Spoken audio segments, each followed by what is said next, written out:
Hello guys and welcome to my YouTube channel. आज हम लोग बात करने वाले हैं एक्स्ट्राडिशन लॉ के बारे में कि ये एक्स्ट्राडिशन होता क्या है।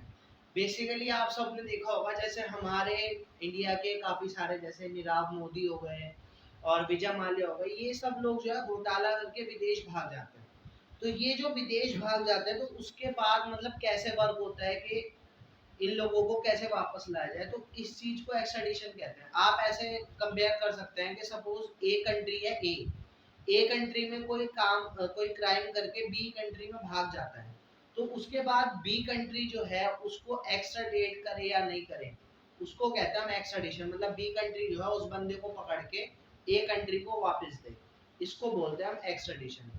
तो ऐसी जो है एक्स्ट्राडिशन ट्रीटी होती है। एक्स्ट्राडिशन ट्रीटी जो होती है वो दो देश के बीच में होती है।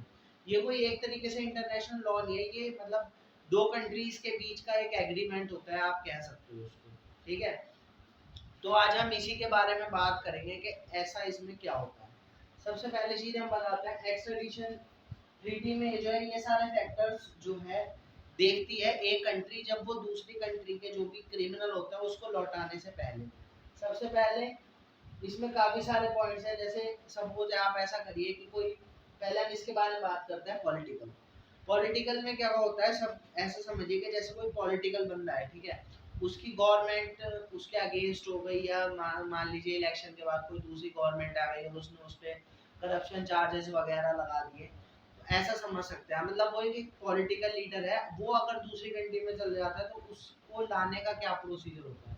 इसमें क्या होता है, जैसे आप देख सकते हैं पाकिस्तान के जो नवाज शरीफ हैं वो इस वक्त इंग्लैंड जा चुके हैं क्योंकि उनके ऊपर करप्शन चार्जेस वगैरह लगा दिए हैं दूसरी गवर्नमेंट ने। तो ठीक है, इसमें डिफरेंट डिफरेंट टाइप के लोग आते हैं। तो सबसे हम पहले बात करते हैं मिलिट्री वाले के बारे में। मिलिट्री में क्या होता है, सपोज कोई मिलिट्री का बंदा है, वो अगर भाग के दूसरी कंट्री में चला जाता है, तो सामने वाली कंट्रीज जो है, ये जो दो पॉइंट्स होते हैं मिलिट्री और पॉलिटिकल, इसमें जो है सामने वाली गवर्नमेंट मना कर देती है, सामने वाला देश मना कर देता है कि हम नहीं देंगे। ठीक है, तो जो भी बंदा होता है उसके ऊपर इन तीन पॉइंट्स पे मोस्टली होता है कि हम उसको वापस देंगे या नहीं। सबसे पहला होता है क्राइम इन बोथ। ऐसा आप सपोज कर सकते हैं कि जैसे मान लीजिए किसी ने इंडिया में कोई क्राइम किया है, तो वो क्राइम जो है दूसरे देश की नजर में भी क्राइम होना चाहिए। सपोज आप ऐसे कह सकते हैं कि किसी बंदे ने इंडिया में ड्रग्स लिया, तो इंडिया में तो क्राइम है, लेकिन मान लीजिए दूसरी जगह वो क्राइम नहीं है, ऐसे आप सपोज कर सकते हैं। तो उस कंट्री के हिसाब से वो जिस जिस क्राइम के ऊपर आप उसको लेना चाहते हो बंदे को वापसी, तो आपको वो प्रूफ करना होगा। मतलब वो जो है क्राइम दूसरी कंट्री के लिए भी उतना ही महत्वपूर्ण होना चाहिए। इसके बाद क्या आता है, एविडेंस इन केसेस। सपोज करिए आपके, जैसे एग्जांपल ले सकते हैं कि विजय माल्या, उन्होंने बैंकिंग फ्रॉड किया है, तो हमारा देश जो है उनके खिलाफ वो दिखाएगा कि हाँ इनके खिलाफ ये इस केस में ये प्रूफ है बैंकिंग के अगेंस्ट, ये वो वगैरह।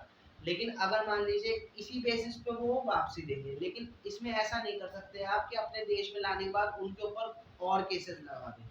ठीक है, तो इसमें वो उन्हीं केसेस पे अंडर ट्रायल चलेंगे जो केसेस मतलब हम दूसरी कंट्री को शो करेंगे। ठीक है, लास्ट पॉइंट आता है ट्रीटी का। ट्रीटी का मतलब यही हो गया कि अगर आपने उस देश के साथ साइन कर रखी है ट्रीटी, तो ही वो वापसी देगा। अगर ट्रीटी साइन नहीं कर रखी तो नहीं देगा। एक्चुअली ये जो है बहुत ही कॉम्प्लिकेटेड प्रोसेस है। और कॉम्प्लिकेटेड क्यों है, क्योंकि आप ऐसे समझिए कोई बंदा अगर फ्रॉड करके दूसरी कंट्री में जाता है, तो वो क्या करेगा, वहां जाके इन्वेस्टमेंट करेगा। ऑफ कोर्स सी बात है, जो यहाँ से पैसा चुराया है वहां जाके खर्च करेगा। तो उस देश में क्या है, वो उस पैसे से जो इन्वेस्टमेंट करेगा या जो भी खर्च करेगा, तो लोगों को एम्प्लॉयमेंट मिलेगी वहाँ के लोगों को। ठीक है, तो लोग इस वजह से जो सामने के देश है थोड़ा सपोर्ट करते हैं। फॉर एग्जाम्पल आप ले लीजिए, हर कोई इंग्लैंड जाता है फ्रॉड करने के बाद। क्यों? क्योंकि इंग्लैंड के लोगों का कुछ ऐसा होता है कि आप यहाँ पे इतनी इन्वेस्टमेंट करो तो हम आपको कुछ समय के लिए मतलब एक टेम्परेरी शेल्टर दे देंगे यहाँ पे, मतलब 2 4 5 साल के लिए। ठीक है, लेकिन फिर उसके बाद जब उन लोगों की कंट्री एविडेंस शो करना शुरू कर दिया, तो उसके बाद ये अंडर ट्रायल चलता रहता है केस। वहाँ पे जो है डिस्ट्रिक्ट कोर्ट होता है, पहले वो जजमेंट देता है, 2 3 साल वहाँ लटक जाता है, फिर उसके बाद हाई कोर्ट में जाता है, उसके बाद फिर सुप्रीम कोर्ट होता है, उसके बाद एक वहाँ का यूरोपियन ह्यूमन राइट वगैरह करके एक कोर्ट है, वो अगर डिसाइड करता है नहीं, मतलब काफ़ी सारी इसमें जो है प्रॉब्लम्स आती हैं। सामने वाली कंट्री ये भी देखती है कि आप जिस जेल में रखोगे उसकी क्या मेडिकल फैसिलिटीज़ है, हॉस्पिटल कैसा है, ये सब वगैरह, मतलब ये जो है काफ़ी कॉम्प्लिकेटेड प्रोसेस होता है। इस वजह से जैसे आप देख सकते हैं, आप लोगों ने कई सालों से सुना होगा कि विजय माल्या, नीरव मोदी, इन्होंने ये केस कर दिया, तो ये अभी तक क्यों नहीं आए? ये इसी वजह से नहीं आए क्योंकि ये एक कॉम्प्लिकेटेड प्रोसेस होता है जो कि चलता रहता है। प्लस ये सामने वाली गवर्नमेंट भी जल्दी से नहीं देती क्योंकि उन लोगों को उससे फ़ायदा है। लेकिन अगर हमारी ट्रीटी होगी उनके साथ और उसके बाद फैक्ट्स के बेसिस पे हम उनको वापसी ले सकते हैं। तो आई होप आपको एक्स्ट्राडिशन समझ आया होगा।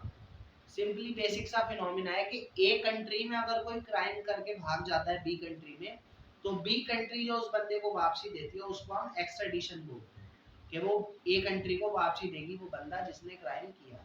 ठीक है। सो गाइज आई होप आप लोगों को ये समझ आया होगा, और प्लीज आप मेरे चैनल को लाइक करें और सब्सक्राइब करें। Thank you very much guys.